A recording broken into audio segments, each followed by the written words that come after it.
capturing it within several loops in the spine, and then applying pressure, using the short distances between the vertebrae to create tight angles within the loops.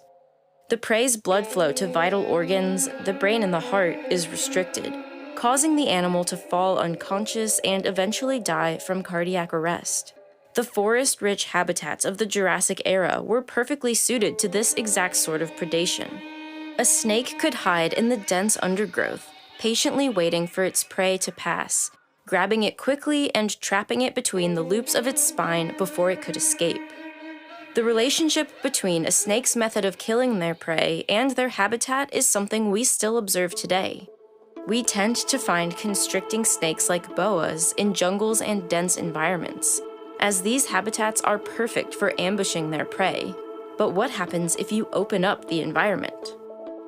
Perfect for the development of rodent and bird life, but less ideal for the constricting snakes. The snakes that were ideally suited for constriction weren't suited to chasing animals across these new, more open landscapes. This required longer, multi-segmented muscle chains instead of shorter, more powerful blocks of muscles used for constriction. And so, if snakes needed to chase their prey, they also needed a new way to immobilize and kill them: venom. Over millions of years of evolution, snake venom has developed into a complex cocktail of biological toxins that can stop prey dead in their tracks. In most cases, the amount and toxicity of the venom delivered by a bite is far beyond what is required to kill a single animal. But why does it need to be so lethal? It's because venom serves many different functions. It prevents prey from escaping, it calms them down, stopping a return attack, and it also, very importantly, begins the process of digestion.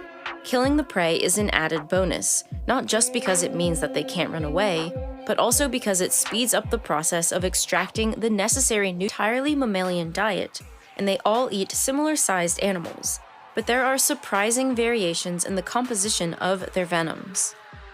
The central ranges say exactly why the inland taipan has evolved such a potent venom. It might be because of the scarcity and difficulty of catching its prey in the open areas of the outback. But it could also be as a result of random gene mutations that haven't been selected against. Either way, there's no denying its toxicity. Despite how powerful its venom is, the inland taipan will bite its prey multiple times, recoiling after each strike to allow the venom to surge through the body.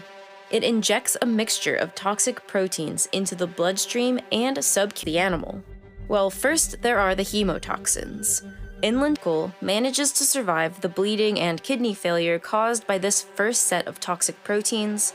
There is almost no chance it will survive the effects of the second set, the neurotoxins, the proteins that are primarily responsible for the venom's remarkable lethality.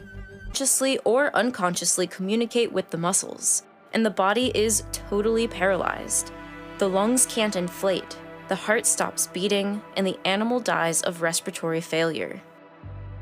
There are many types of these beta neurotoxins found in different 1,000 feet of an inland taipan. It's hard to deny that they are incredible creatures.